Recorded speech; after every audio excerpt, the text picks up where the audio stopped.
What's happening out there, rotoscouts basketball fans? Happy Friday, gang. Cujo hit it right on the head.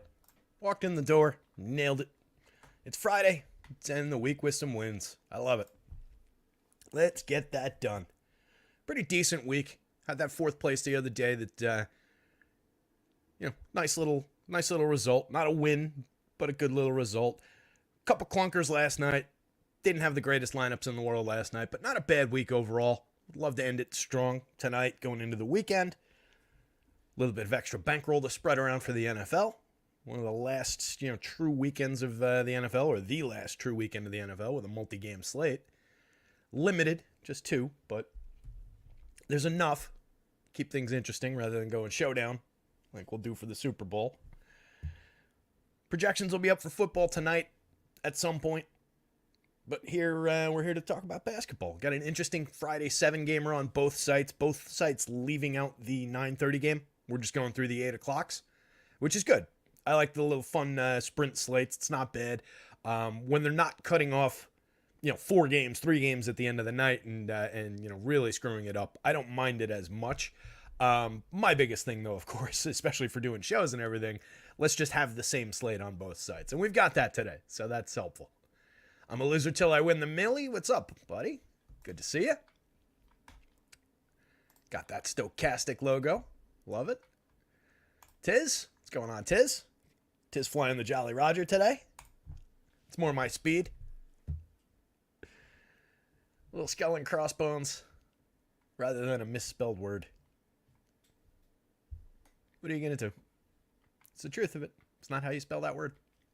Beantown's here. What's up, buddy? Hello, back to you. Static hand wave. Back to you. Sure, we've got some other people trickling in. Just trying to burn a couple minutes here at the beginning. Let some folks fill in around the edges. Black Main's here. What's up, buddy? I don't feel like I've seen you around in a while. What's going on? Good to have you. Happy Friday. So in terms of this 7-gamer, this NBA slate that we're dealing with, it's Happy Dallas Day in a lot of ways. We've got 5 or 6 of the Dallas guys up in the top 10, 12 on the board. Got a couple pieces of Cleveland creeping up toward the top in a pretty interesting game between them and Milwaukee. Got some pieces of Houston here. So it's going to be an interesting one. There are some obvious concentrated pieces of good chalk.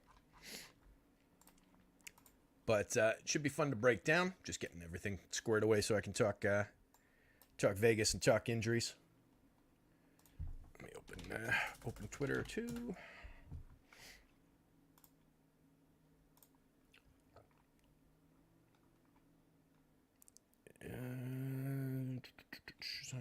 All right, yeah, as of right now, no changes from where we projected, the sims that we ran, and what's up on the website.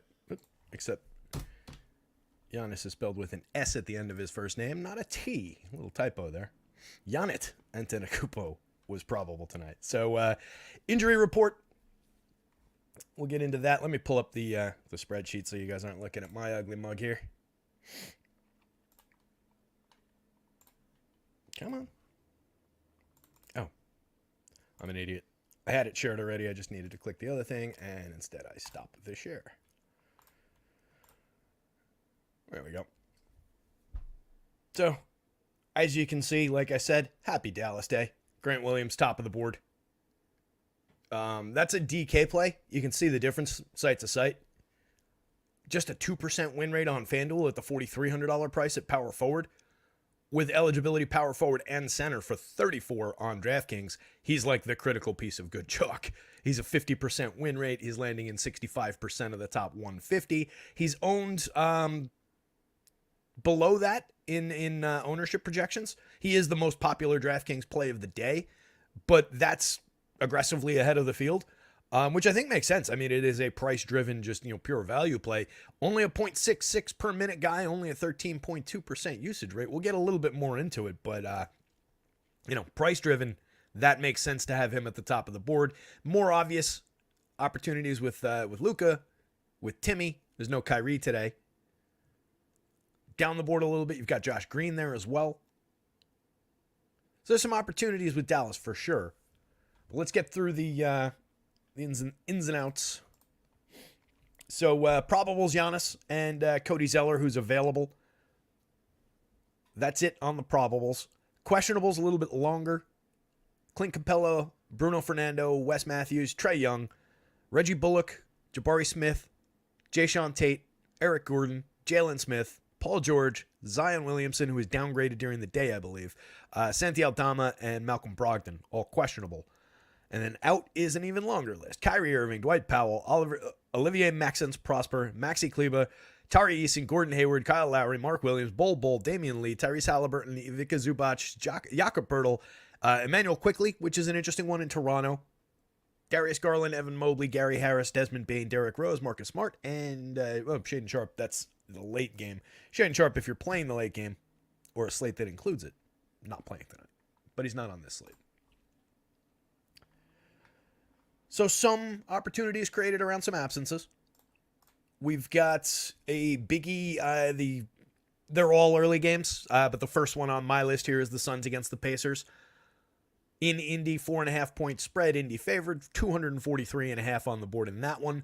And then the Dallas Atlanta game has 244.5 in the game total.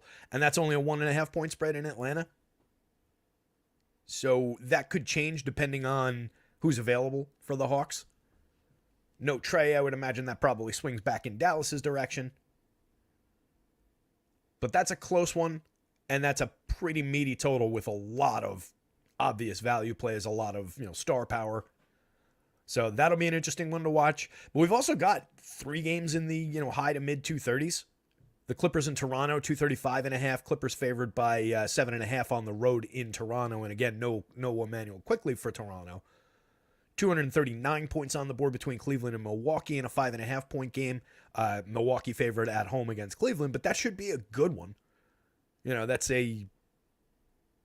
two of the better teams in the East squaring off. OKC, New Orleans, 1 point spread, 239 points on the board. Right now, that one's not coming up like crazy. If I'm just scanning this, like CJ McCollum's about halfway down that page. I see Jalen Williams there. Herb Jones all the way down toward the bottom, but not a lot of star power coming out of that one. But there's plenty of points available there. And then if you get the situation without Zion, it could change. It could reshape that opportunity a little bit. And then OKC, those guys are just good. There'll be a bunch of guys that I'm sure I'll get to, and I'll say, if you get him, he's good. Nothing wrong with playing him kind of guys. Going back to the top of the board, Houston against Charlotte.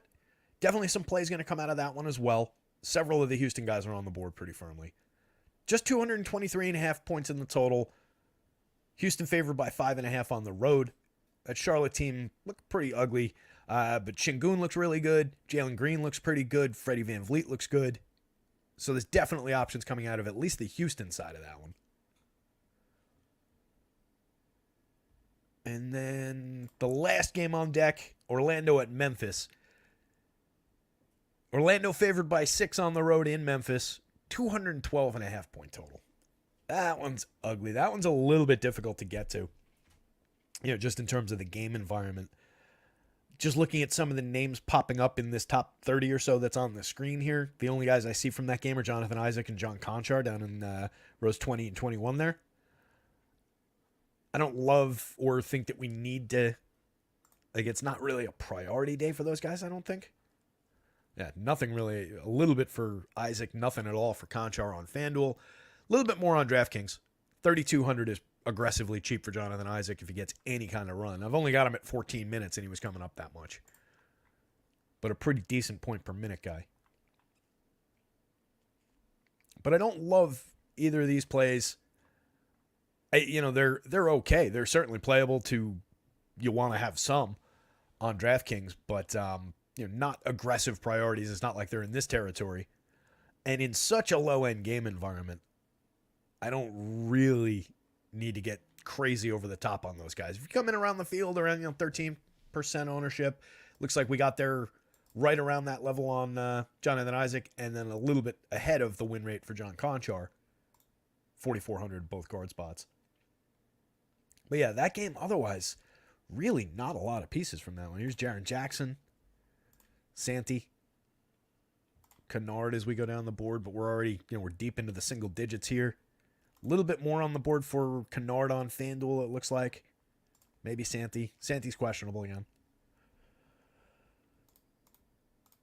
But yeah, that's the least appealing game of the day.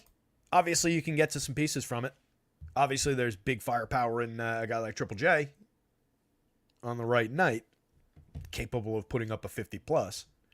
But it's not a great game environment there. And there are really good game environments in basically every other spot. Right? There's that one at 212.5. The next lowest total is 223.5, the Houston-Charlotte game that we're going to have some pieces of. And then everything else is 235 or above. So that one's just a different kind of game. Getting into some of the overall, having a guy like Luka this high up on the board, always appealing, just makes him a super obvious target. Even at 11-3 on DraftKings, he's coming into 62.6% of the top 150 in that sim that I ran for DraftKings. That's ridiculous. To have a player that's A, that high end, and B, that high priced come up that much, he is a very, very good option today. 43% win rate, 6+ points per dollar, 1.68 DraftKings points per minute on the season. Capable of going out there and giving you 80 points in 35 minutes on the right night. On FanDuel, he's 12-3 point guard only and still lands in 23.7% of the winners, 22% of the top 150. Obviously, a lesser play on the FanDuel slate. That is a higher price even against the higher relative cap. But he's still playable. He's still a very good option. So, got a lot of love for Luka today. Timmy, as I've said many a time, the usage is there, but he's just so wildly unreliable. But in this situation, no Kyrie. He does step into a few additional minutes, a few additional looks. There is support for the idea of Timmy Hardaway succeeding, getting a little bit beyond his, his mean projection. He hit basically exactly that, 34 minutes the other night, 31 fantasy points. Today we got him for 34 minutes, 30.89 FanDuel points. That is a Timmy Hardaway game. You're going to get that more often than not from Timmy. The 50-point games out of him are kind of few and far between. 0.86 points per minute on FanDuel, 0.92 on DraftKings. But based on price, positioning, opportunity today, he is crashing through the top of the board on both sides. 36% win rate, 38% win rate, landing in 36% of the top 150 lineups on both sites. So he does look like just a key building block, if nothing else.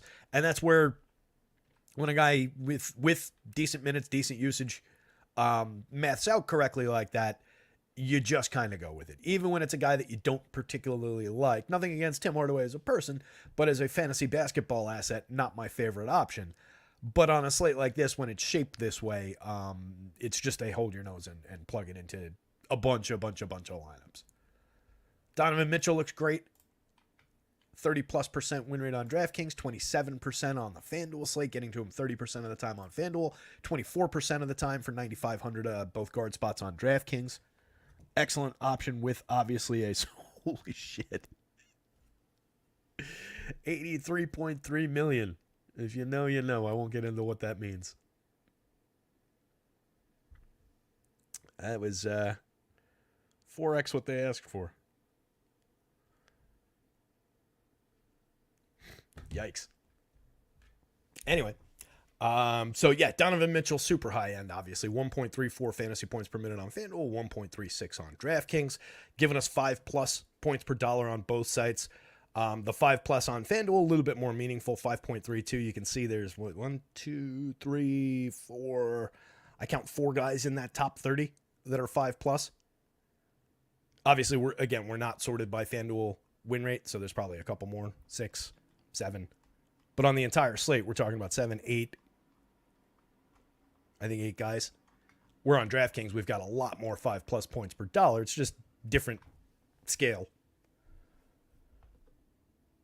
But Mitchell looks terrific on both sites. One of the higher usage guys on the board.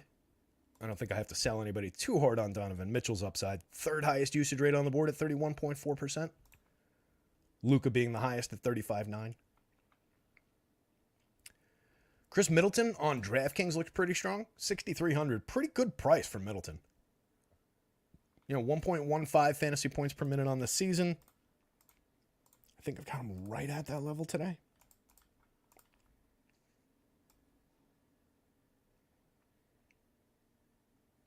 Actually, a little bit lower. I'm at 1.10, and he still looks very, very good.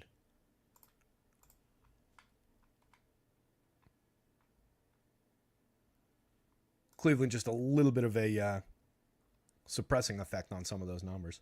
You could argue that could go a little bit higher. I think the 1.10 is in line with his last 2-3 weeks, if I remember correctly from when I was setting everything up earlier. But Middleton looks like a strong option on the DraftKings slate, shooting guard and small forward for 6,300. At 75 on FanDuel, you're not getting anything really out of him. You can play him. He's okay, but that is a correct to potentially high price for what you're going to get out of him. Josh Green looks dynamite on FanDuel at just 4,600. 4,200 on DraftKings, comes through very strongly as well. He's both forward spots on DraftKings. You get a small forward shooting guard on FanDuel, a little advantageous there. Sadiq Bey, I actually was thinking that Sadiq Bey might be a little bit lower. If I had run him through with other places' projections, I'd be curious to see where he came up, because I think I'm a point or two lower on Sadiq Bey today.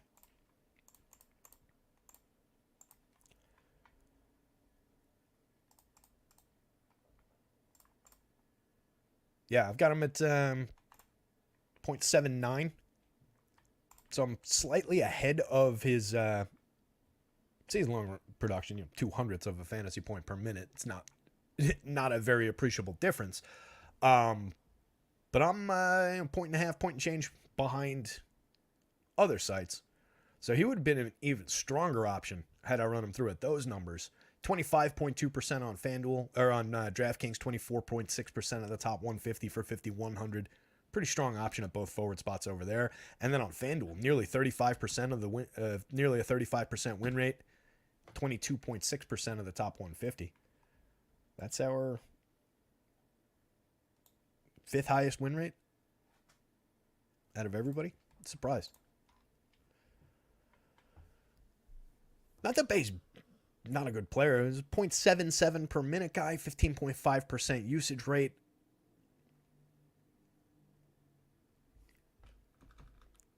I'm not arguing with the play. I'm just a little surprised that it came up as strongly as it did. Şengün, who I mentioned before, looks very, very strong on DraftKings, nearly a 20% win rate, and basically double that in our top 150 lineups. On FanDuel, a very good option. The top center, well, I shouldn't say that because we're not sorted by this. Like Jared Allen's right there. One of the top centers and probably one of the top center-only guys. We'll see when we get into the position by position. But looks like a, at worst, playable option with a lot of upside on FanDuel. He's been out of his mind lately, too. He's at 1.34 for the season. I believe the last 2 weeks is like 1.5 something. I've got him at 1.45 today, and I think that was under the recent production. So just playing really, really well. RJ Barrett will be one to watch in Toronto tonight. I don't want to get too carried away with it. He's been playing very well in Toronto. He's been a more of a fantasy scoring force up there. And there should be additional upside with no Quickly. But we haven't seen that. So I'm not entirely sure about how it goes. So give him a little bit more today. And he does look good on both sites. He'll be a part of my plans on FanDuel, and I definitely think you want to get to him at an 18.4% win rate on DraftKings for 7,100. I just don't know how specifically much upside that creates individually for him with Quickly out. I think it creates a little bit of a round of upside for everybody. Anyway, let's get into the positions.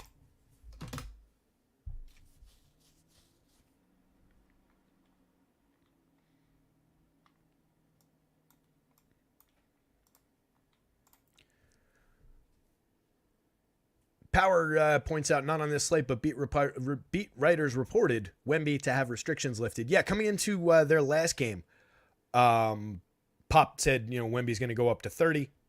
I forget who was out for that one. But he said, he's going up to 30. I don't remember seeing what he actually ended up playing that night, but it seemed like, yeah, we're trending up toward back into the 30-minute range, and obviously that's a monster player. He's been at around 1.9 fantasy points per minute on the season. So yeah, get your Wemby shares when you can. Stephen Leibowitz, greetings, mammals. What's going on, buddy? Are you also a expert on mammalian reproductive cycles? Did you see that clip? That lunatic? Anyway. Capella and Trae Young both available. Excellent.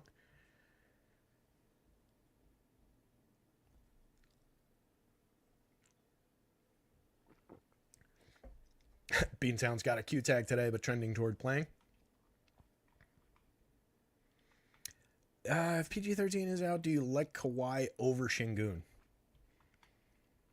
I don't know that I would necessarily think of them as one over the other. Let me pull it up. Oh, we're sorted. That's right.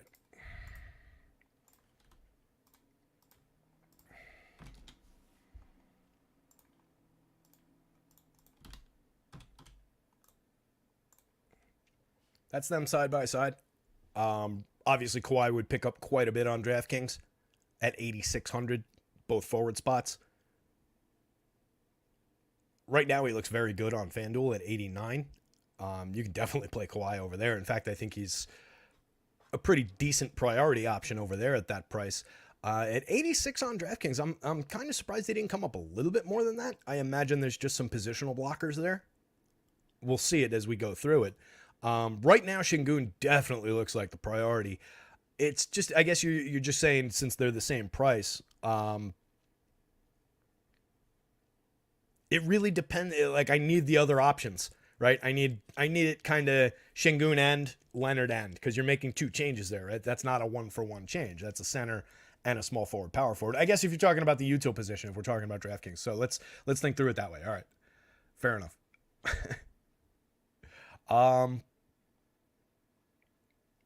I don't know that would drive me toward Kawhi over Şengün. If we're talking util on DraftKings, I've got 8,600 in my pocket. Let me see where Kawhi's rate goes.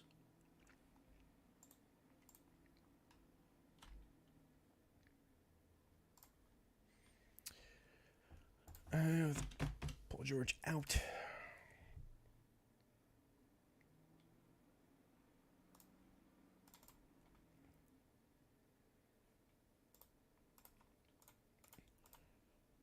So with Paul George out for the full season, 370 minutes, Kawhi is at 1.24, which is exactly where I have him tonight. That's also basically in line with his current season production.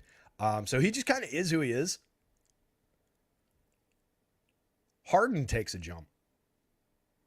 Harden's actually the guy that gets more of a jump out of that situation. Russ takes a tiny jump.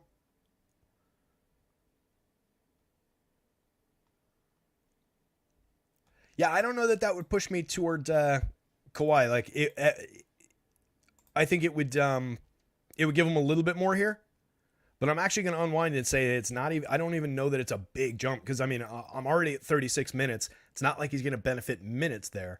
And if the rate doesn't really change, 1.23 on the season, like I said, it's I've got him at 1.24. He's been 1.24 exactly with Paul George out. So there's no real gain. I think I would just because, and maybe I shouldn't even. I was going to say I think I would give him move this to 37, 38 just to give him a token something. For that situation. But yeah, I don't know that it drives it anywhere near this level. So if that's your decision point, popularity aside, I think I would stick with Şengün in that situation at your util spot. Back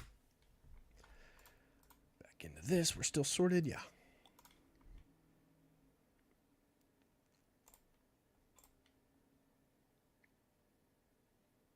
Yeah, no sweat, Sue. I enjoy diving into those things.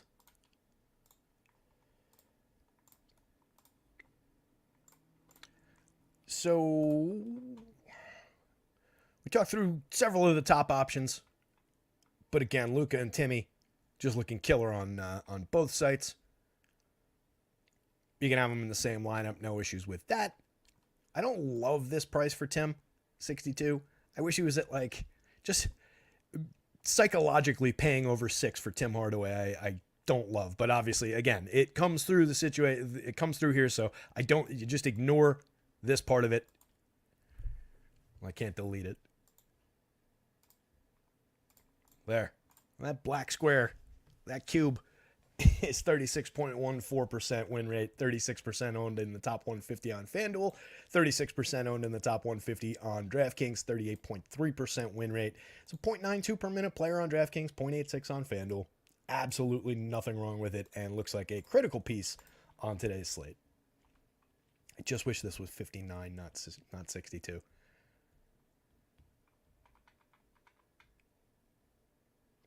Mitchell in 30% of the top 150 is interesting to me. What's he owned at?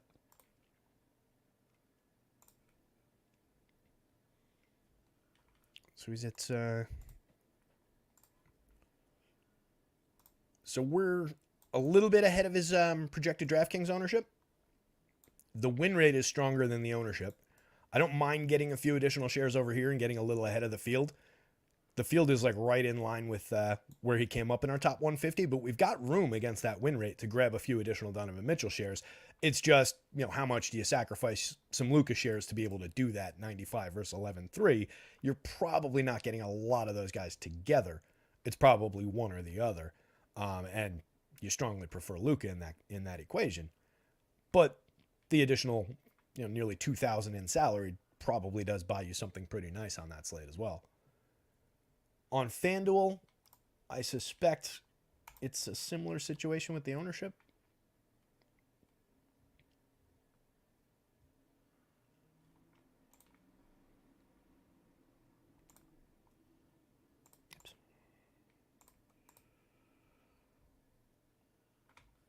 Actually, on FanDuel, we are well ahead of the field's projected ownership. I like that a lot. 27.15% win rate, getting him 30% of the top 150. And that's a solid, 10-ish points. A little bit more than 10 points ahead of his projected ownership in the source that I use. I like that quite a bit. On DraftKings, I like the idea of having Chris Middleton on the other side of that game. Mitchell in one spot, Chris Middleton in the other one. Buys you 30% win rate guys. Getting to Middleton at nearly a 40% clip in the top 150 for 6,300 shooting guard small forward. Nice piece of value. 5.83 points per dollar. One of the highest marks on the board. 100th of a point ahead of Donovan Mitchell. He's out ahead of Timmy Hardaway for a little bit more money. Yeah, overall second highest points per dollar on the board. On FanDuel, again, at the much higher price at $7,500 on FanDuel, just a 1.9% win rate. You can plug him into a couple of lineups. He came up a few times in our top 150, but not the strong option that he is on DraftKings. Brandon Miller scored 38 FanDuel points in 38 minutes the other night. He's a 0.82 per minute guy on the season, so that is actually a little bit of an uptick in production, getting about a point per minute out of him. 21.4% usage rate, pretty solid. As a $6,300 option shooting guard and small forward on the DraftKings slate. I like the flexibility. He's a little bit of a pivot from your Middleton shares. Obviously not coming in at quite the same level, but not a huge gulf between those two guys either. I think you'll have plenty of lineups where you get both of them, where you've got a little bit of money to spend. Like say it's a lineup that went to Donovan Mitchell instead of Luka. That probably helps you buy both of these guys in that lineup as well. Like you just take a jump from Karis LeVert and John Conchar in those spots. Now you can afford to put these two $6,300 guys in those two spots. So you claw back a little bit of potential. And I do like the upside from Miller. We've seen it a few times this season. At 7,000 small forward only on the FanDuel slate. Solidly projected, but just not really coming up. He's a 6.6% of the top 150. So that's not awful, but it's only against a 3% win rate. I imagine he's not all that popular over on FanDuel today. And I'm correct. Single-digit ownership on FanDuel. But a little bit higher, actually, than this number. I think you want to be probably right around the field on FanDuel, if that, and the field should be in, sub 10% ownership range on Brandon Miller. He's not a don't play, but he's not a priority by any means. Karis LeVert, definitely not a priority on FanDuel at 6,900. At 5,600 on DraftKings, kind of a priority. 23.2% win rate, 17% of the top 150. Jalen on both sites, Jalen Green. 6,500, both guard spots on FanDuel. A lot of potential there, 25.9% win rate. Getting to him at a 19% of the top 150. Right around where we want him. Another guy put up a little bit ahead of his current season production the other night. 38.8 minutes, 38.5. We're right on the nose for about a point per minute. That's a little bit up from 0.92, which is good because he is a 26.4% usage guy. So you'd like to see that crest up above a point per minute. I'm just jumping back to Wowie to pull up his since January 1 number that I used earlier.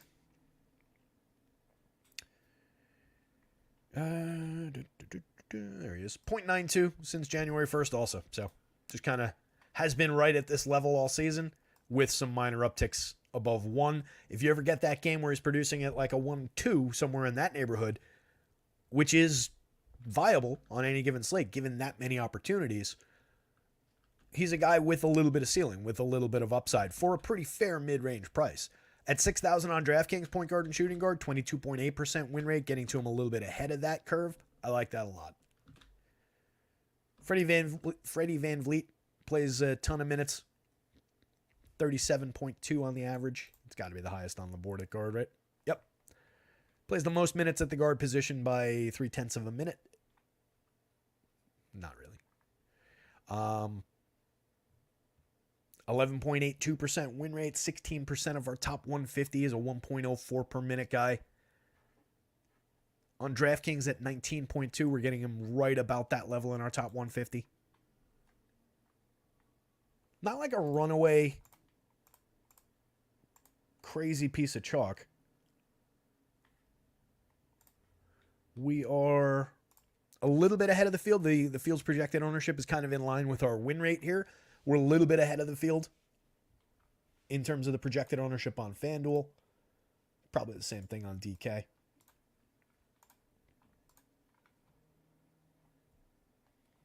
So he looks good. I mean, Jalen looks good. Şengün looks great. And Freddie has his typical upside. Mid-teens ownership. No issues with getting a little bit ahead of the field on Fred VanVleet on both sites. There's always potential there.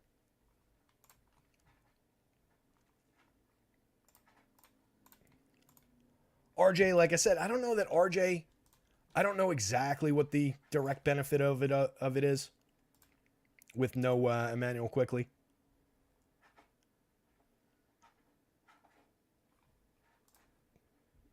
If we pull up and again, he's been a better fantasy performer since arriving in Toronto. Since January 1, 1.08 FanDuel points per minute. Let's see if we've got enough of a sample with no IQ out there.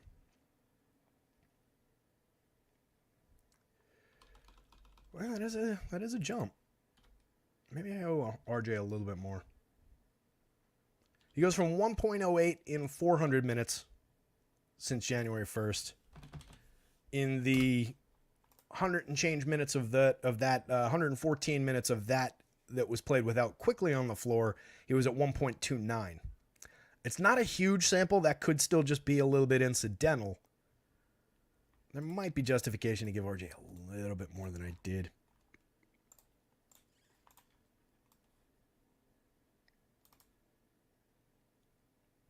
Like I said, I just don't want to go nuts with it, especially given the nature of the player. The game environment is not exactly ideal for him to go off going up against that Clippers team.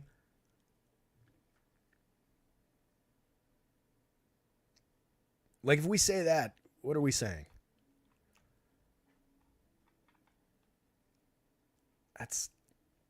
I if I'm going to believe in somebody to have like a ceiling game from this team, I still think it's Scotty Barnes over RJ Barrett in this situation. I think I keep him around where he is. He might pick up like a point. If I give him another point just in the cheating scale rather than playing with the rates. I don't love it.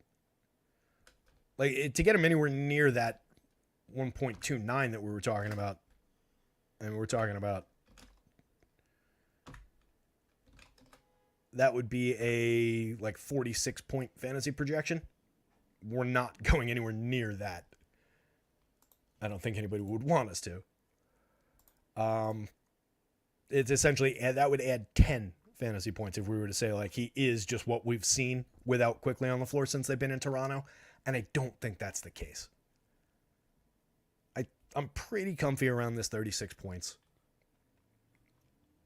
It's one of the stickier spots on the slate. I'll say that much because there is talent there.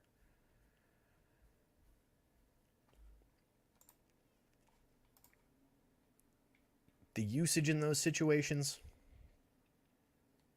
25-5 in the 114 minutes with no quickly. 23-7 with quickly. So the usage goes up by 1.5. Bleh. I like fantasy basketball because there's not Alexa. Nobody's talking to you. God. Because there's a lot of you are who you are. These are your rates. These are your numbers. And then when you get situations that we've got a lot of sample with kind of known knowns, you can make adjustments. With one that's this up in the air, I don't love these situations. It could be a critical situation for the slate. I don't feel like we're under. I don't want to get over. But I also don't want to be like overly conservative about it if it is a good spot, which by all indications it is. It's kind of partly just who the player is.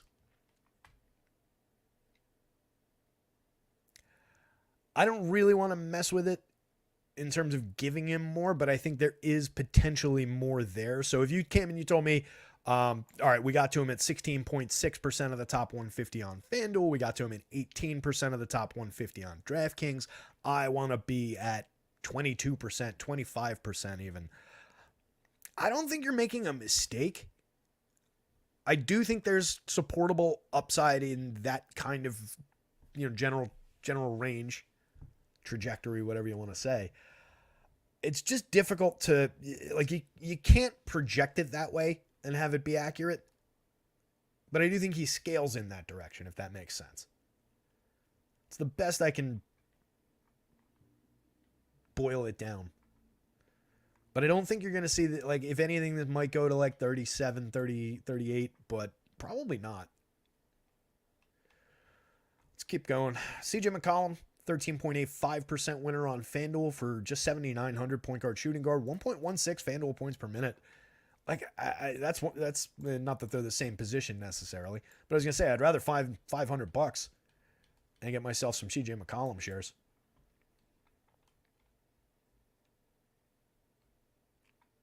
RJ is just a small forward. RJ is just a small forward on the FanDuel slate. That's why it's not a direct comparison. On DraftKings, CJ is just a point guard, 17.4% win rate, 14% of the top 150.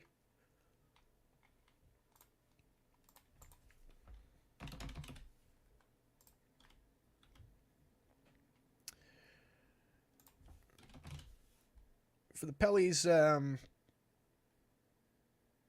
let's see. CJ, since the start of the year, has been at 1.25, start of the calendar year. 1.25 points per minute.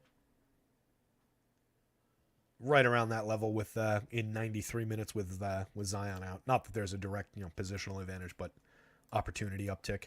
But no real taking advantage of it. So if you get the situation where Zion is out, maybe he finds another minute as I distribute minutes around, and maybe there's a little bit of an uptick in usage, but there's not much expectation of a lot of additional fantasy points per minute for McCollum. But he has been performing at a level above this rate since the start of the calendar year.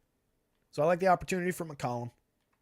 Scotty Barnes, like I said, I do think there's plenty of upside for him. He's also going to be challenged by the Clippers, of course. 61.4 FanDuel points in 40 minutes the other night, 1.28 on the season, nearly a 24% usage rate. Comes up better on DraftKings for 85 point guard and small forward than he does at 96, both forward spots on the FanDuel slate. Playable over here, minorly playable over here. An interesting option here, but based on where he comes up in the top 150, just 4% of the top 150 against a 12.49% overall usage, overall win rate. A lot of rates. I don't know that he's a priority. I think he's more playable than he is a priority on DraftKings. Harden looks good already. 12.45% winner on DraftKings, 11.3% of the top 150, 22.6% on FanDuel. One of the better options on FanDuel. 20% of the top 150. And like we looked at before, if Paul George is out, he does take a little bit of a step forward. So would only gain. He's not going to go down from here. He would only gain ground. Unless, of course, he doesn't play. Bradley Beal, playable on FanDuel, looks better. Basically double the win rate on DraftKings, 5.96 up to 10.41. 10% of our top 150 over there. Just an also ran, but you can mix them into a handful of lineups on FanDuel. A couple of 20%ers here that are differentiated across sites. They're both playable on DraftKings. Neither one is a priority. That's Max Strus, Gary Trent. But both of them 30-plus minutes, 0.82 per minute for Strus, 0.72 for Gary Trent, 0.85, 0.74 on DraftKings. On FanDuel, they come up a decent amount of the time. 20-plus% win rates for both of those guys. Just these are the nature of the value plays on FanDuel. It's a lot of those middle-class, mid-range type guys. Not the best usage rates, but not tragic either. 17.3%, 18%. A little below league average, but approaching league average type usage. It's not these, all right, I'm 0.72 per minute, but I've got a 12% usage rate, and it's entirely based on the fact that it is, I happened to steal the ball a couple times and pad my stats. So these guys have a little bit more to offer than that. I think there's playability there on DraftKings and not prioritization on FanDuel, but definitely good mixers on FanDuel. Benedict Mathurin also kind of falls into that category. 5,000 shooting guard, small forward on the FanDuel slate. 25.6% win rate, 30% of our top 150. He's another guy, 0.87 per minute on the season, but there's more usage available for him. 22% usage rate as compared to these guys. It looks a little bit stronger as that $5,000 tier mixer at these positions, even than Strus and Gary Trent do. On DraftKings, he drops just to 6.61, but that's against 10% of our top 150, so he's playable over there. Kennard for $5,700, another guy right in that range. There's a lot of $5,000. You got Bruce Brown at that level as well. You've got $5,100 Andrew Nembhard at that level, $5,200 Dante Exum at that level on FanDuel. A lot of guys in the $5,000, $5,500 TJ McConnell. Nobody else after that really popping. But there's a lot of just move them around the board, $5,000 and between 5 and 57, let's say, pieces on the FanDuel slate, particularly at shooting guard, small forward, with that crossover between all of them at shooting guard.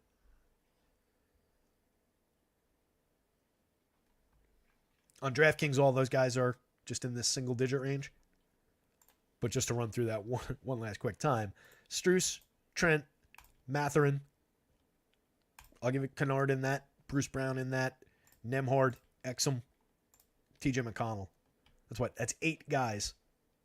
Average of 24.7% win rate. 197% of our overall win rate between shooting guard, small forward, mostly, but also a little bit of point guard in there. Highest price among those guys is 57. So that's like your little nest of mid-range just building blocks. Any one of them might get you there. Any one of them might completely fail you. There's really not a lot of daylight between any of those options. They're all pretty playable. I think you should have shares of all of them across 150. You can follow the win rates and say that Exum is the top option at 41.2%, 44% of the top 150. In Nembhard and Benedict Mathurin, not a huge gulf between those guys. There are a lot of just same type building blocks on FanDuel today. TJ McConnell has been below this level of production over his last 2 weeks or so. It's more like 1.12 if I'm remembering correctly, which is around where we've got him tonight. In 23 and a half minutes the other night, 23.3 FanDuel points. But does have, if he's getting 20 plus, 24 is where I've got him today, right in that range of where he played the other day. Anytime he's got that kind of minutes, he could go out there and put up a pretty decent score. He's always been a very good points per minute guy. LaMelo, somebody in the Discord mentioned LaMelo early today. Doesn't look great. Looks like correctly priced LaMelo ball. Plenty of opportunity, a very solid projection, 1.37 points per minute. There's nothing to argue with the play in a vacuum if you strip away everything about price and comparative play. He looks fine, but in our reality that we're dealing with, 1.78% win rate, just 1.3% of the top 150, 2% win rate on DraftKings, and interestingly, did not get into any of the top 150 over there. 7% for Eric Gordon, Trey Murphy, Isaiah Joe. I don't know if I really want to chase that one. Not that much down board.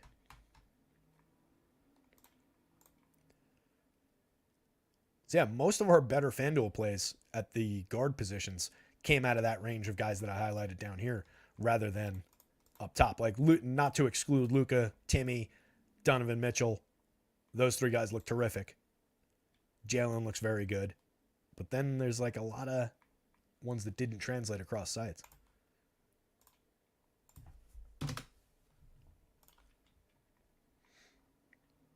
Eric Gordon available. Excellent. Rather not change things than change things. Keep it as a low entropy slate. Right? Got that right? Low entropy means not a lot of change. High entropy means there's a lot of... The universe trends naturally toward high entropy, I think, right? I might have the high-low reversed on that. I forget how it works. It's always my excuse when, like, why is your place a disaster all the time? Like, if you guys could see this, like, I live like a child. It's like a dorm room in here. But my answer is because that's the natural state of the universe. It takes effort to be organized. It takes effort to put things in their proper place. There's no such thing as its proper place. The natural state of the universe is chaos. That's why my apartment's always a mess. Grant Williams, top of the board overall on DraftKings, 50.29% win rate for 3,400 power forward and center. Looks like a very, very strong option. Just price driven. But obviously there's minutes available for him. He's playing 26 a night over 40 games. He played just 11 the other day. That would be tragic if we got that kind of a situation. But given the absences, we should have some opportunity there for him. Here's my last minutes pool.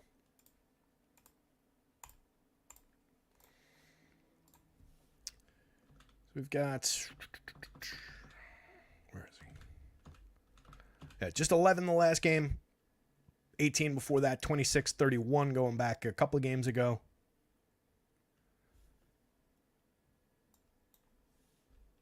We're taking Maxey off the board, and Maxey's been in the mid-20s, averaging 23 over the last 3, about 20 over their last 5. Taking Dwight Powell off the board. He didn't play the last 2, but he was playing mid-teens a couple games back, and then 34 minutes, 5 games back. Do I have Max Prosper in? Did I accidentally give him a couple of minutes? I did. Change pending. Olivier Maxence Prosper is out, and I gave him 8 minutes by mistake. So we'll have even more minutes available for Dallas. I don't know that they're going to land on Grant Williams' shoulders by any means. Probably not. But there are a few additional minutes even for Dallas. I knew something looked funky. That's what I was trying to put my finger on there. So regardless of that, Grant Williams looks terrific on DraftKings. And then on FanDuel, just doesn't really look that great. 4% of our top 150 for 4,300. Power forward only. There's no positional flex. I just think he's probably getting boxed out by better opportunities. 0.64 per minute guy, just a 13.2% usage guy. It's price driven on DraftKings, and it makes sense over there. You've got the center eligibility. You've got a lot of places to move him around the board. On FanDuel, really not so much. Timmy's got forward eligibility on both sites. Again, looks very good. Chris Middleton, same thing. Josh Green, same thing. Saddiq Bey, we talked about at the top, but not in the guard spot. He's power forward and small forward on both sites. For 57 on FanDuel, he looks great. 34.7% win rate, 22.6% of our top 150. I like the fact that we're getting to him probably a little bit behind the field. 0.77 per minute, a 15.5% usage rate guy. Just trends toward the guys that we don't love to chase all that much, but he does look very strong just based on who he is today. So I'll have him, but if I'm below the field, I'm okay with that. He's at monster projected ownership. Yowza. His projected ownership is right around that. So getting to him below the field, but still a pretty decent chunk of him, I think makes a ton of sense. At 51 on DraftKings, I think you probably want to be right in this range, right around the field. 25% win rate, 24% ownership, 25% ownership. Just looks like who he is. That's a correct price for him on DraftKings. Brandon Miller, we talked about the upside. I definitely think there's some there. Again, a point per minute the other night, 38 in 38. He's been at 0.82, but the usage is there. The opportunity is there. 7,000 small forward only. Doesn't look great, non-priority, but playable on FanDuel. Looks very strong on DraftKings. 23.7% win rate, getting to him a little bit ahead of that. And again, he was single-digit ownership. So I like the idea of pushing some additional ownership on Brandon Miller. Oh, I'm sorry. That was FanDuel ownership. DraftKings, it's mid-teens ownership. That's right. But we're still out ahead of the field. We're like plus 10 points ownership on Brandon Miller in our top 150. Karis LeVert, not my favorite. It's not really a rates or a usage guy. I feel like he might just be one of those ones that it's just a little bit of bias where I just don't happen to succeed with him. But he's obviously a successful fantasy play on a lot of slates. 1 point per minute, 23.9% usage rate. 6,900 is a little high priced on FanDuel, so we're not getting him that much, so I don't really have to sweat it. On DraftKings, 23% win rate, getting to him a little bit less than that. I would imagine a little bit less than the field for 5,600. But that's a capable opportunity in a fairly high-end game. I'd rather have Donovan Mitchell, obviously. But LeVert's not a bad, cheaper alternative on the DraftKings slate. At 3,700, Isaac Okoro, 23% win rate, 32% of our top 150. Another guy that's just entirely price-driven on DraftKings. 0.70 DraftKings points per minute, same rate on FanDuel, just a 13.4% usage rate. On FanDuel, he comes up a little, 8.6% win rate, just 4.5% of our top 150. Carl's another one of these just, again, low usage, just kind of scraps his way to upside types. 6.2% rebound rate, 10.2% assist rate, 59.3% true shooting, taking 2.5 threes a game, making less than one. Averaging 8, 3, 4, 2. But gets his hands on the ball a decent amount. Has a little bit of just, that scrappy upside. And he's not expensive. It's much more a $3,700 price-driven play on DraftKings. If you wanted to skip him on FanDuel, I would have no real issues with it.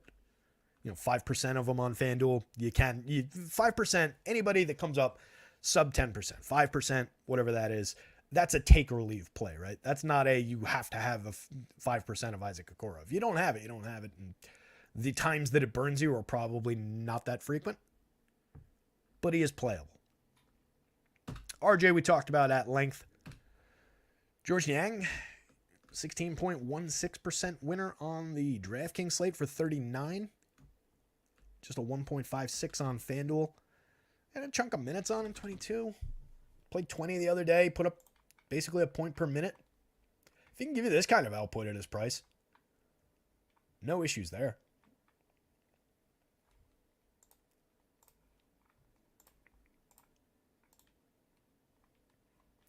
What's his...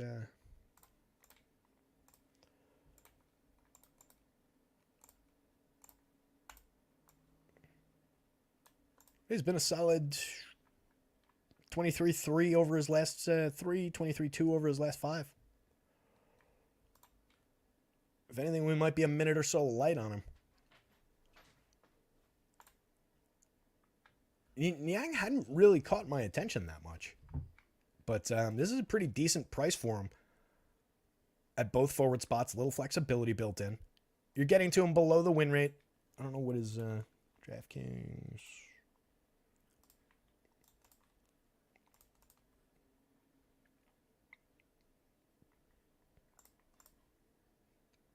This is a little bit below the projected ownership that was used in this sim. It's basically right around the field. I think that's probably where you want to be. You know, even though he came out at about a point per minute, little over a point per minute the other day, he has been averaging a few additional minutes beyond this and like a minute and change additional beyond that over his last handful of games. The ceiling isn't crazy. Even for 3,900, like his games into the mid-20s even are kind of limited. I think you want to be probably around this level, around the field's number on Niang. Dean Wade, another piece from the same team, did not come up on FanDuel. 0.07% win rate across 50,000 sims. Did not land in our top 150 lineups. On DraftKings, 15.9% win rate because he's only 3,400 over there. Power forward only 17.3% of our top 150. When we're talking about low usage, we are talking about Dean Wade. 9.9% usage rate. That's got to be the lowest overall on the entire slate. 0.71 per minute on the season. It's price. It's entirely price and position based. I think I'd rather have George Niang. You're getting essentially double the usage rate out of George Niang for 500 more. Wade's minorly on the board, but obviously does math out well. Not a lot of ceiling there. Jalen Williams has been very, very good. 9.1% winner on FanDuel, 8% of our top 150. On DraftKings, 14.6% win rate. Nothing to sneeze at there. 9.3% of our top 150. He's not that crazy popular. You could get a little bit more Jalen than that. There's room here. His ownership is a little bit higher than this, but not much. There's about 5 points of room there that you could squeeze a few more shares of Jalen, get a little bit ahead of the field on him. I don't mind that.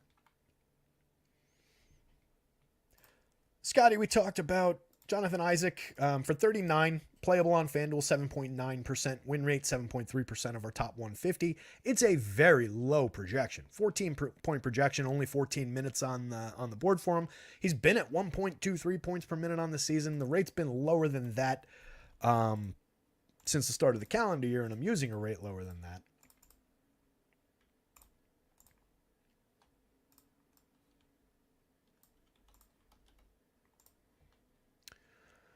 I've got him almost 0.2 of a point below that in terms of his per minute rate. I've got him at 1.06. And again, it's just a 14-minute option.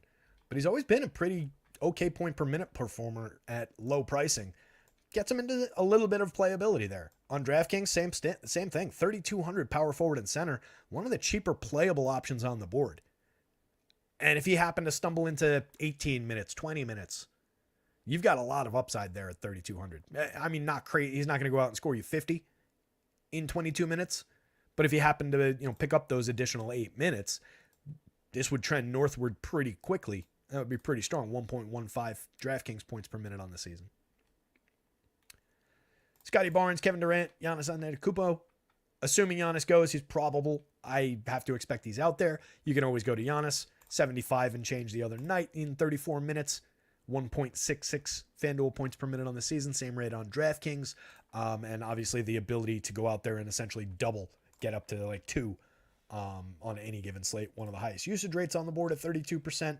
It's Giannis. There's not really a lot of sales pitch here. 10.79% win rate on DraftKings. Getting to him at like half that in the top 150, I have to just guess that that's a lot of just Luka boxing him out. Remember how frequently we were getting Luka at a slightly higher price. So I think it's just available salary goes toward Luka a little bit more than Giannis, but no issues with doubling this rate, getting around the win rate of Giannis. KD also looks like a pretty decent option. You probably can get KD into a lineup with Luka. 9,200, not exactly ideal, but 5.4 points per dollar is the exact same as you're getting out of Giannis today. A 12.16% win rate, getting to him significantly more frequently than we were getting Giannis, 19.3% of our top 150. On FanDuel, single digits in both, but definitely playable with obvious Kevin Durant upside. Okongwu, somebody mentioned him in the chat before, playable on DK at 46, but hasn't been that dominant per minute guy. 0.90 per minute this season. 4,600 is like just kind of correctly priced for who he is right now, what the opportunity looks like. So it's sub 10% of a win rate, sub 10% of our top 150, but playable on DK. He's 6,100 on the FanDuel slate. That's just dumb, and he's not playable there. Herb Jones, Max Strus. Strus we talked about, but again, playable, one of the $5,000 club on the FanDuel board. Pascal Siakam at 77 on FanDuel looks pretty good. 75 on DraftKings. 6.8% winner on DraftKings. Just a 4.6% of our top 150. On FanDuel, 20% of our lineups. 25.3% win rates. Probably a little bit more room there if you wanted to mash that button down a little bit. He had a biggie the other day, right? 54.6 FanDuel points in 30 minutes. Not bad. I've got him, I believe, right on his rate since joining Indy. 1.18 tonight. A little higher than his season-long production. But I think that's, if I'm remembering what I did correctly, I believe that should be in line with his... Yep, that's on the nose for his production over the 126 minutes he's played in Indy so far. Which I'm comfy with. Siakam's easily good enough to justify that faith, and he was at exactly that number last year. So we've got a little bit of history of him being that player. Mather and I talked about in the guard breakdown, but again, very, very, very playable on FanDuel. 25% winner, 30% of our top 150. Just an also ran, but playable on DraftKings, and we're getting to him a little bit more than what that win rate looks like. So he's probably a little under-owned, maybe potentially sneaky for 5,000 at both shooting guard, small forward over there. Bruce could be interesting, 5,600. See, I think, for as much as I was talking about RJ and his benefiting from No Quickly, I do think there's a little bit of opportunity to just kind of spread that around. So I think there's a little bit of potential upside for Bruce. 5,600 small forward only, coming up in 18.79% of the winners on FanDuel, 13% of our top 150. On DraftKings, he's playable, but not a priority by any means. 5,400, little flex, shooting guard, small forward.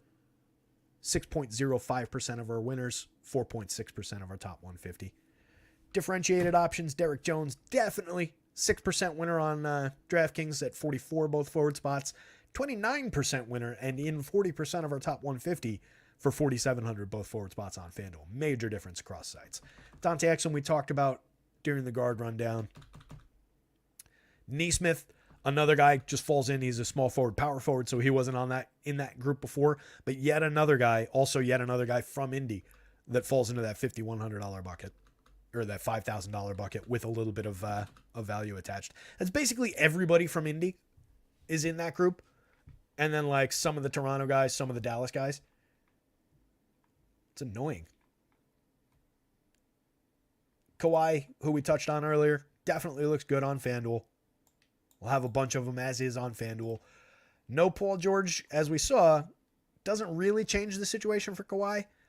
But I think just out of sheer... I don't know what. I was going to say force of habit, but that's wrong. Expectation. I don't know, like expecting the way that it should work. We haven't seen the upside in a no Paul George this year.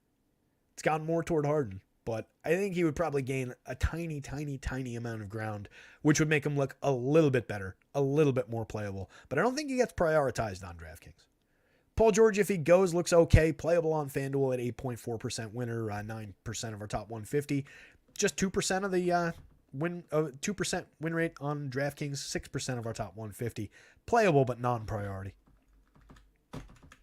Franz Wagner, 10.3% winner on FanDuel. Nothing to speak of on DraftKings.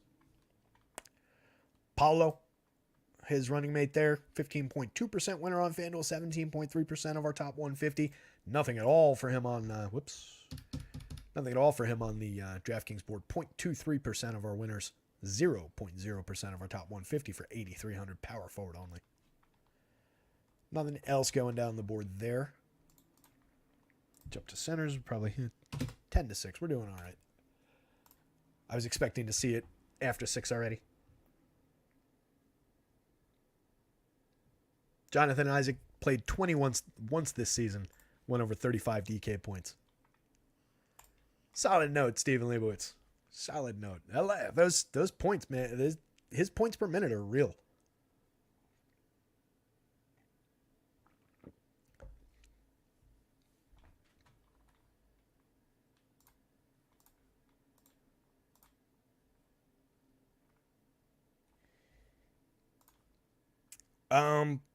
Beantown. I think it was Beantown that just asked. Clicked away from that window. I don't. He's either at like 2 just scrap minutes, or I don't have minutes on him. Scotty Jr. Oh, we're sorted to centers.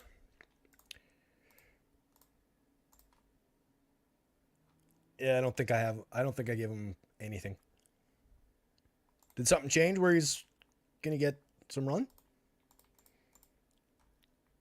What did he play? Oh, shit. He played 24? I did not realize that he played 24 minutes yesterday. I had him for a few minutes yesterday. But I definitely did not realize he played 24. Who are we getting back, though? That was with no Kennard. We're getting Kennard back today. Most likely. Unless he's out. Did Kennard get announced out? Was he questionable? Santi's questionable.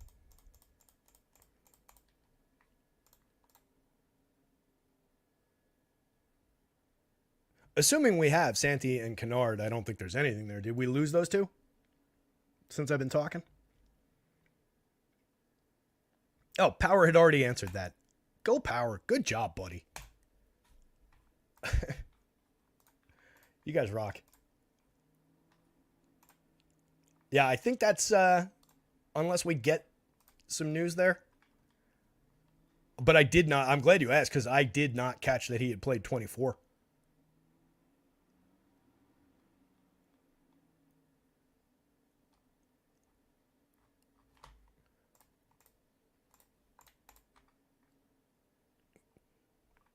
Tillman just went 18 in that one. I was high on Tillman in that one. That was, yeah, Roddy went 32. Yeah, 24 for Scotty Jr. is definitely interesting. But yeah, I don't know that that we're there today.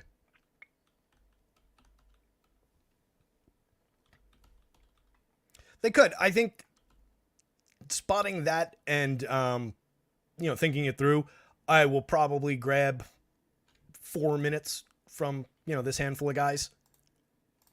One, like I'll grab like 1, 2, and I'll find another one somewhere, and I'll give them like just 4 token minutes just to put them on the board at least.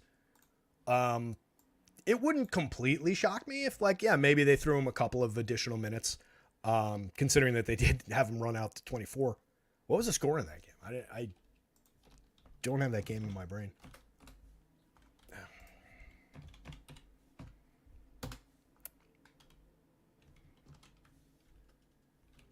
That was what, 2 days ago? Yeah, 2 days ago.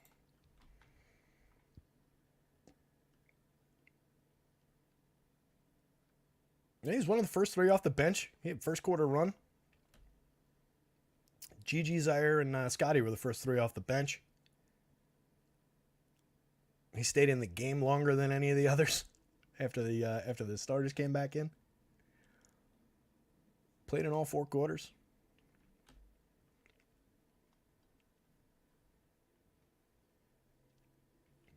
And maybe they find a little room for him. I'm going to put a little flag on him here so that I remember to give him a little something. I don't think we're going to, again, I don't think we're taking him anywhere near even mid-teens, but we might find him 4 or 6 minutes, something like that. As I've said a bunch of times, like other places you see, 1 minute for this guy, 1 minute for that guy, 2 minutes for this guy, like, and they project a 13-man group, and it's like, why? And for the most part, like, who cares about garbage time minutes? Throwing a guy 2 minutes and a fantasy point and a half is kind of useless. And if you're doing it at the expense of realistically projecting the 10-man that, they're probably actually using, I don't love doing that, but in this situation, I do think it's worthwhile giving him at least some token minutes. Back to centers. Let's run through this. We'll run through this. We'll look at the lineups, and then I'll jump out and I'll make some of those changes we've been talking about. So Granty Williams up at the top of the board yet again. I think we've talked about him on every single tab, every single filter. Just looks like a strong option on DraftKings, 3,400, power forward and center. Şengün looks like a very, very good option on the DraftKings slate, 19.89% win rate. I feel like we'll see a lot of Şengün paired with Grant Williams, 41% of our top 150. So that just makes sense that that's going to be in a lot of lineups at the top. On FanDuel, Şengün comes up 10.6% winner, 11.3% of our top 150. You can see Jared Allen right here at nearly a 40% win rate and in 44.6% of our top 150. That's probably where some of those center shares are going. But considering we can get him at power forward, it'll be interesting to see how often these two end up next to each other. The issue is going to become, there's also Triple J at 17.4. There's also Pascal Siakam at 25. So the issue is going to become, how much can you load up Şengün, Allen, Triple J, Şengün, Allen, Pascal Siakam as power forward center, while also, and I suspect it's not at all, while also still getting to that great Luka play. Probably not at all. You could probably get 2 of these guys and Luka, or you can get all 3 of those guys, but no Luka. I don't think you can get all 4, but that'll be interesting to watch. And that's probably where some of these shares on the more expensive guys go.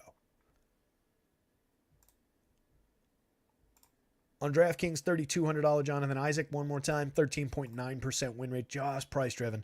But he does have center eligibility, which is interesting over there. Power forward and center on DraftKings, small forward, power forward on FanDuel. A little bit of viability there too. 7.9% win rate, 7.3% of the top 150.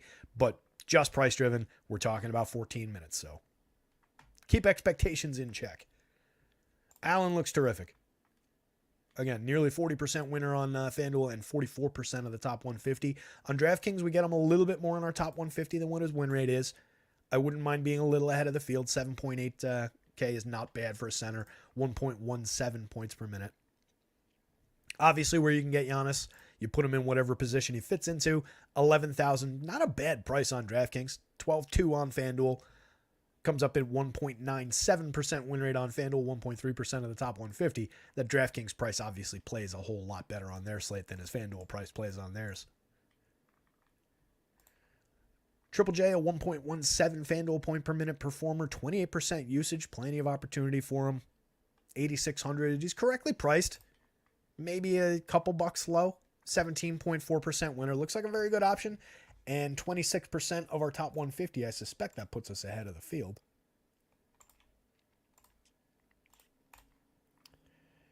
Oh yeah, that puts us well ahead of the field. I like that. Especially when they math out well. Big upside players like Jaren Jackson, like he might not do it like the down part of the wave, the in-between wave, the wavelength might be longer between the spikes, but the height to which he can take you, the ceiling score available for his price, is pretty strong. He's got a lot of usage. It's a high-end option. I like being that. We're roughly 15 points ahead of the field in the projected ownership on FanDuel. You can be below that, but those are the kind of players where when it mass out to that level, I do like booking that advantage against the field. So that's an interesting opportunity on FanDuel. On DraftKings, he doesn't play that way. 8.4% win rate, just 2% of our top 150.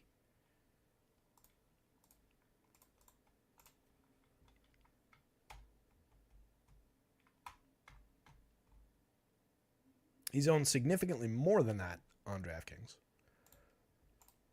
Talking about like 6 times this top 150 exposure.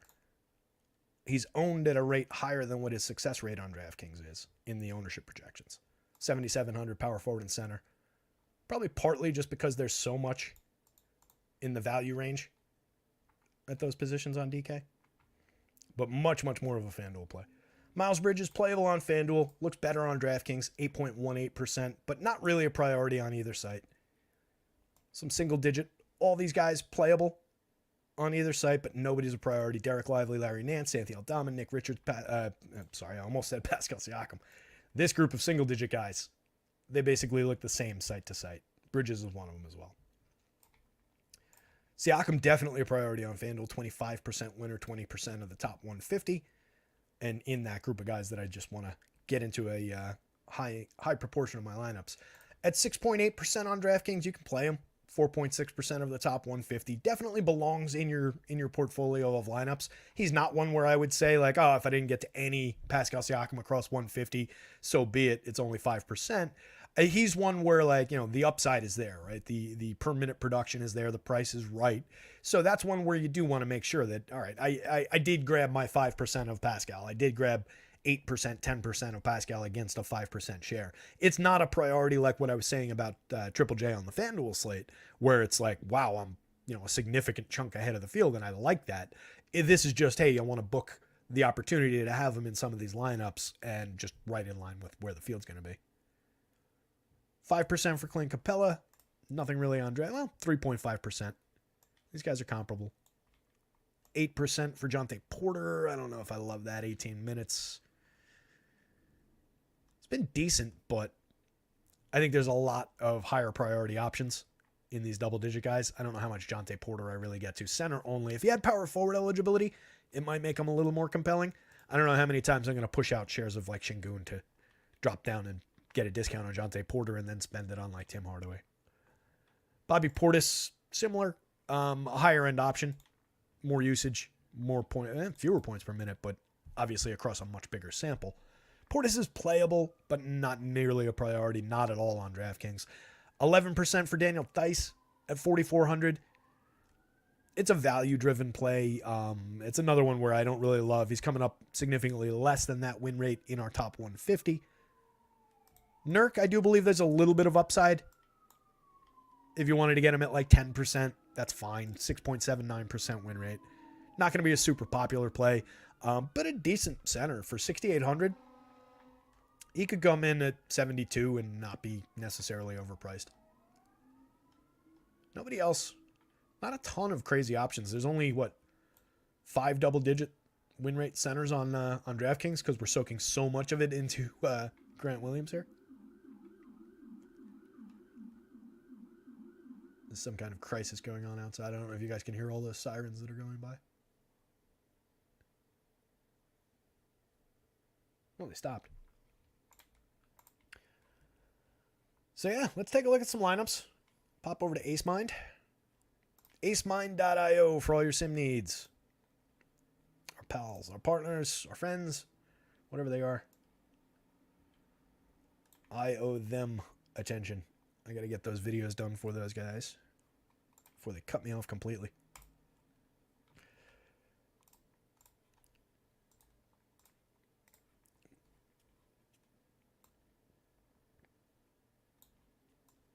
DraftKings board up first.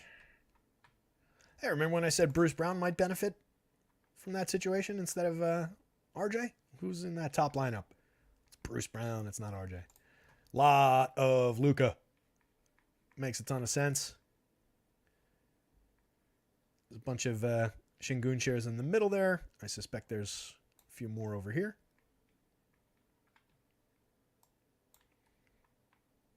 Handful of Chris Middletons.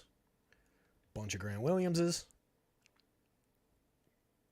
Bradley Beal is popping up a little bit there. I don't remember really talking about Bradley Beal. No issues with it.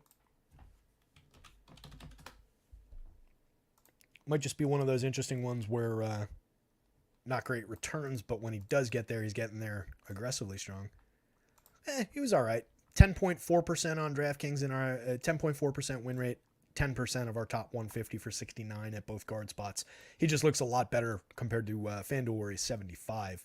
Came up in 5.9% of the top of 5.9% win rate, 8.6% of our top 150.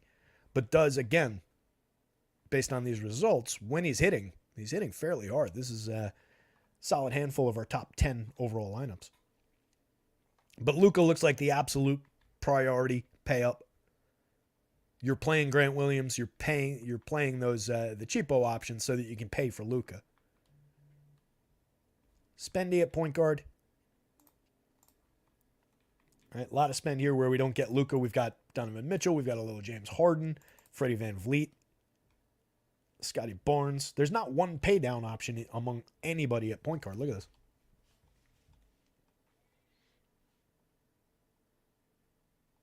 Who's the cheapest point guard we've seen?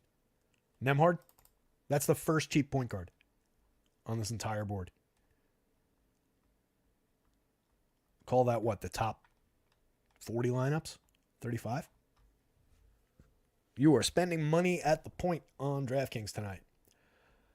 Looks like you've got a decent amount of spend. It's like more mid-range spend at shooting guard, but not bad. You're not bargain basement around Bruce Brown, Dillon Brooks, certainly Bradley Beal, Timmy Hardaway, obviously a piece of value, Karis LeVert, Jalen Green. We're hitting the board very hard today. So you're getting good options at shooting guard. High price point guard, good options at shooting guard from like the middle tier. Small forward looks a little bit more value oriented with our Okoros, our Sadiq Bays. He's more mid-range. Jalen Williams, obviously upper mid-range. Kawhi, obviously slight tick down from the star caliber pricing, but star caliber talent. But then we get into the Struces, some Okoros, some Herb Jones. So small forward is more value oriented, but it's still trending into like the mid-range. Then we get a lot of Grant Williams at power forward, where we don't have him at the power forward. I guess we're getting, yeah. So like, no Grant Williams in this one, but it's using Okongwu. No Grant Williams in this one, but it's using Nick Richards. Oh, no, there is a Grant Williams there. You've got a lot of, you get him, if you don't get him at power forward, you're probably just dropping him into forward. Maybe you're dropping him into util, but Grant Williams, key piece of value. Şengün is your spendy center. Everybody else, Jared Allen aside, a lot of these other options, Capella, I guess, aside, but Şengün, then it drops to Capella and Allen when we're talking about price-wise. And then we've got shares of Thad in here, Derek Lively, some Grant Williams falling into the center spot, more Thad, Okongwu, Larry Nance. So where we're not spending at center, we're saving at center. We're not really seeing a ton of those mid-range type centers. A lot of Chris Middleton through the guard spot.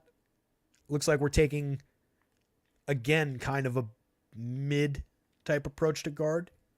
A lot of Middleton, some Norm Powell, some Suggs, some Conchar, some CJ, some Freddie VanVleet, Donovan Mitchell, obviously, higher end, Karis LeVert. There's an RJ, finally. I was wondering where he was.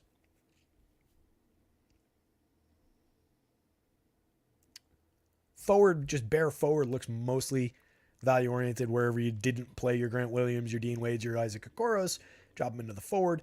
And then looks like util is fairly value-oriented outside of these odd Donovan Mitchell, some Şengün.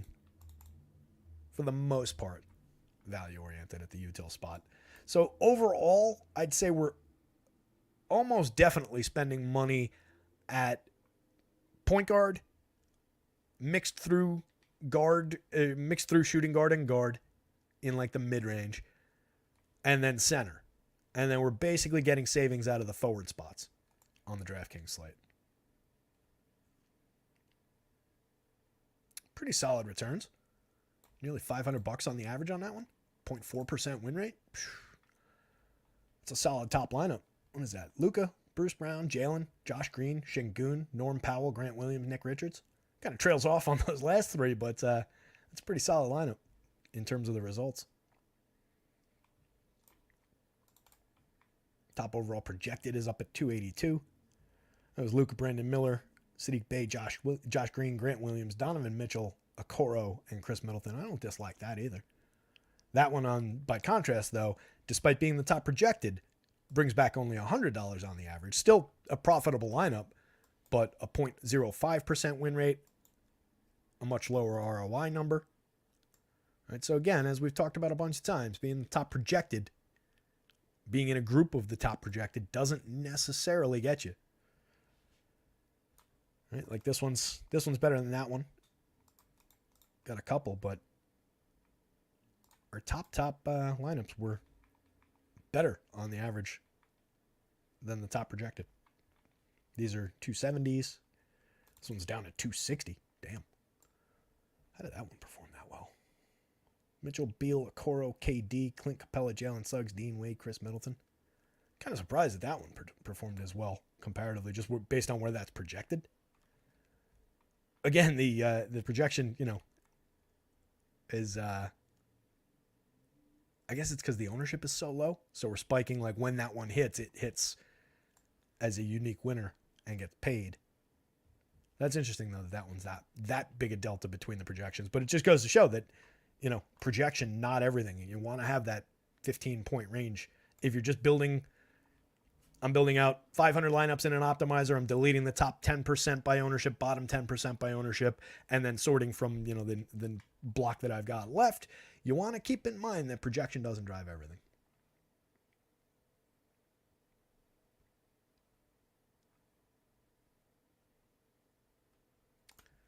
$72 fantasy points or percent ownership?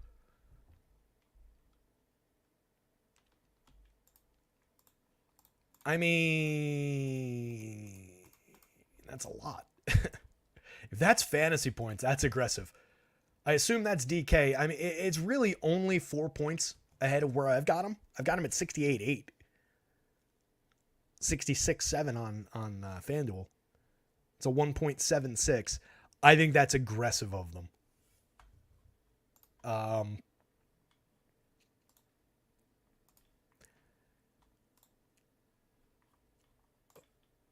By contrast, he's... Oops. Wow. RG must have seen that. They've given him a couple additional points in the last hour or so as well. They've got him at 70 and change. That's bonkers. I don't think I can project him at 70. Not even Luka. I don't know that I want to go to 70. That is lofty. 165 since the start of the year. Start of the calendar year. With no Kyrie, 172. I've got him at 176. That's 1.72 in 90 minutes since the start of the calendar year with no Kyrie. Since the start of the actual year, it is 1.65. Man. I mean, we can make this even more specific. Let's take out... who else is... Maxi.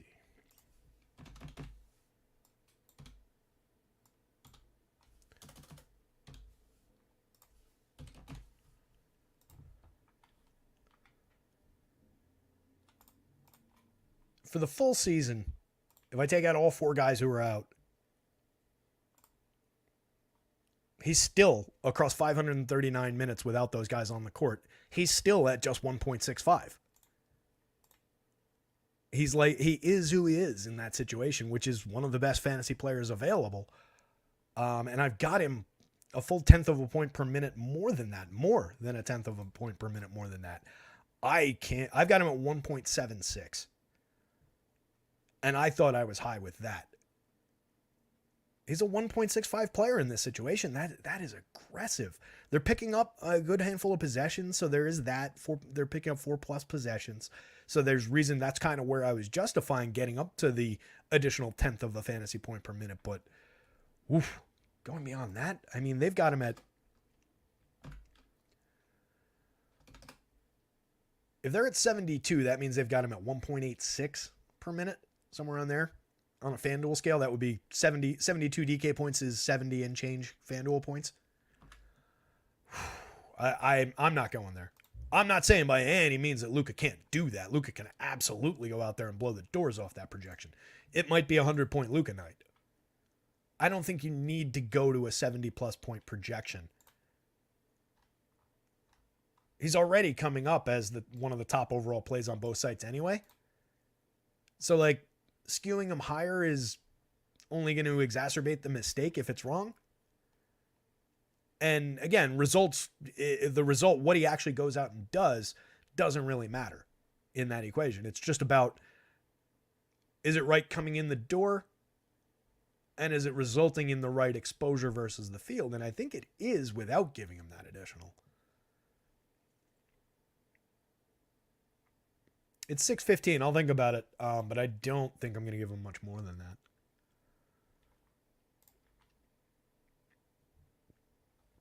Paul Millsap. Glad the ability to engage a white lie cannot be overdone. I don't know what you're referring to.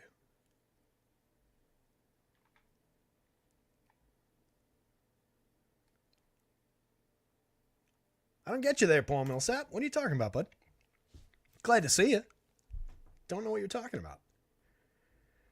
Jayshawn Tate available. Jabari Smith Jr. is out, so there's a little bit of change going on there. What else we got? PG-13 in. I haven't seen that news yet.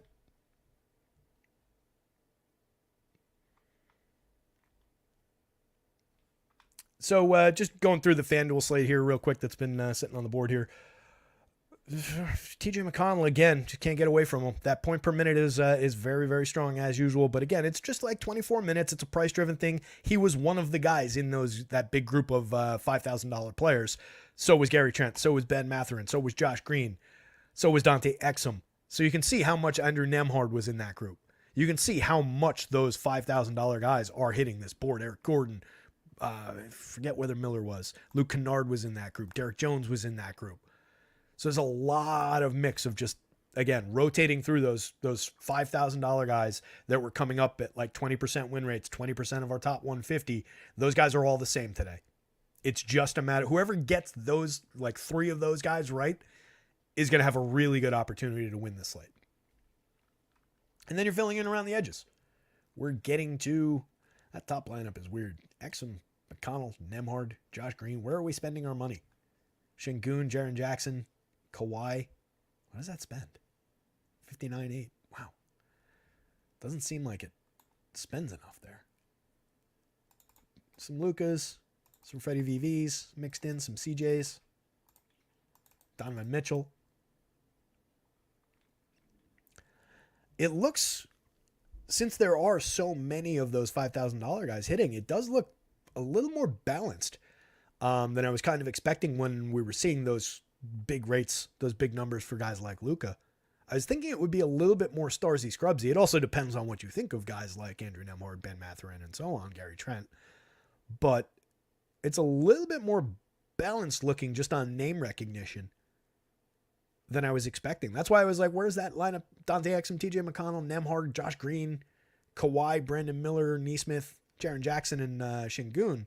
It was curious as to where that was spending money, but if you think it through, it's because there's like 4 or 5 of those $5,000 guys in that lineup. And that's similar for all of these. But we are getting to the good plays that we wanted in alongside those guys, of course. There's a fair amount of Şengün shares at the center spot, although you're getting some Derek Lively, some Nick Richards popping in there, some oddballs. Getting a good amount of Jaren Jackson, which we wanted.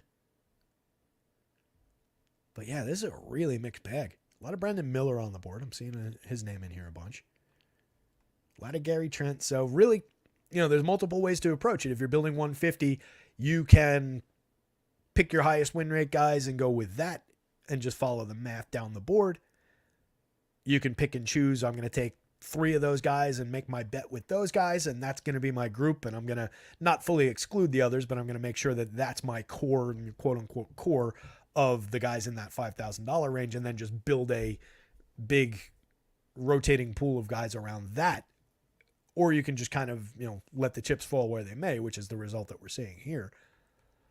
I'm more of a let the chips fall where they may approach to that. I don't like narrowing it down and saying, okay, I think Timmy Hardaway, Gary Trent, and Andrew Nemhard are the three guys out of that group that I want. Like, I really don't like playing it that way. I'd rather have the bigger mix.